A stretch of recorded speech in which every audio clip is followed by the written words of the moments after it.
Watch Dogs Legion lets you play as anyone, every NPC can be recruited, every character has a different life, job and routine, and somehow after all this freedom, the game still feels empty.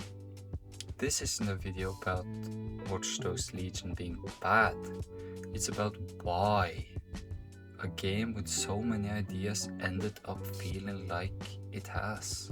The Dalton Fake Out.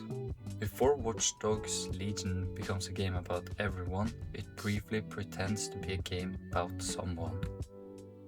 The opening introduces us to Dalton Wolf like a traditional Watch Dogs protagonist. He's confident, skilled and already a part of DedSec. For a moment, the game feels familiar, it feels grounded.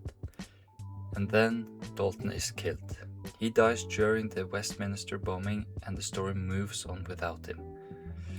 Dalton could have been a way into this world like Marcus and Aiden were in the old games. Instead, his death removes the emotional anchor before it even has time to form. From that point on, the player isn't following and bonding with the character, they're managing a roster. Dalton's death isn't the problem of Watch Dogs Legion, but I would have loved to see the game from his perspective. When everyone is playable, no one is memorable. On paper, instead of one hero, the city itself is the protagonist. And this is why it falls short. When every character is playable, none of them can really change. They can't have arcs, they can't evolve. First, playing as anyone feels exciting. You recruit a construction worker, a spy, a hacker, maybe even a grandma. Each character has a job, a routine, and a small backstory. But the longer you play, the more you realize how shallow these differences actually are. Most characters share the same voice lines. Wow, you should be dead for sure. Everything. I can be a witness. Identical ways. They move the same, fight the same, and speak with the same emotional tone. An old woman like that should not be able to do that. That's the kind of detail that matters. The game tells you these people are unique, but it never lets you feel it. Because no one feels special. Not because the idea is bad, I think the idea is amazing. But the execution treats individuals like skins, not as people. There is no player journey.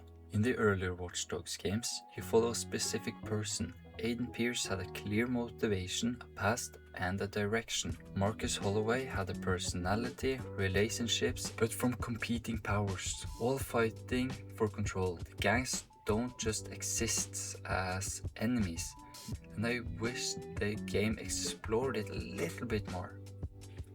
Recruitment is one of Legion's smartest ideas. Before someone joins DedSec, you usually have to help them out a little. A small side quest, a personal problem, a reason to care for these characters. These missions do something important. They briefly turn random NPCs into individuals. For a moment, you're not just recruiting a skill set, you're helping someone push back against the system, controlling their life. Resistance mode, or hardcore mode, is where Legion comes closest to fulfilling its promise. With permadeath enabled, choices really matter. Every mission carries risk, every mission has consequences. For the first time, characters feel valuable.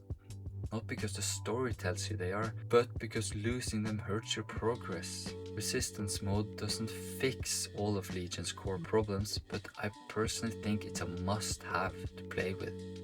Watch Dogs Legion isn't a failure because it tried something new.